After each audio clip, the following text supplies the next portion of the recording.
It's easy to take the solid ground for granted until the odd rumble reminds us just how much power the Earth can unleash.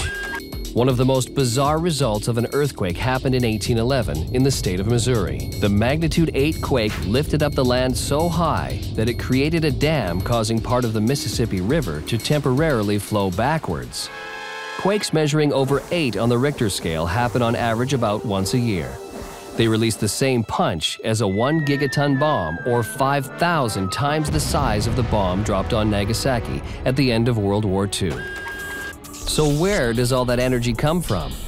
Well, the Earth is like a pressure cooker, a hard external crust that floats over layers of molten hot rock or magma, ending with a solid rock core under intense pressure and heat. Geologists recently discovered that the solid iron core is actually revolving slightly faster than the surface of the Earth. It's like a planet within a planet. Over 120 years, the core completes one extra rotation. The surface of the Earth consists of large, brittle, 100-kilometer thick tectonic plates. The heat inside the Earth causes the plates to slowly but constantly move.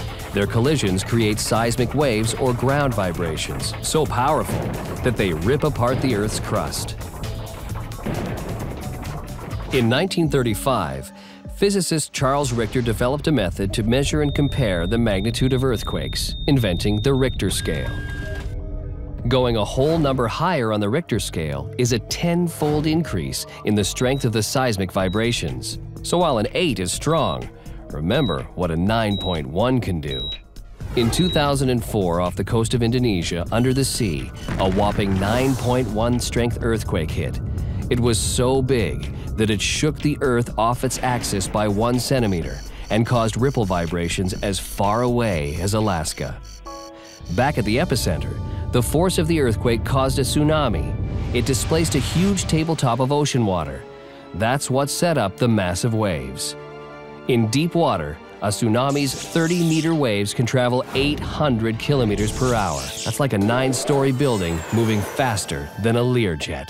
All this natural fury is because of that pressure cooker of molten rock that sometimes blows in the form of a volcanic eruption. Molten rock, or magma, from as far below as 500 kilometers inside the Earth can seep up through cracks between tectonic plates, building up a mountain of rock. It then spews a volcano.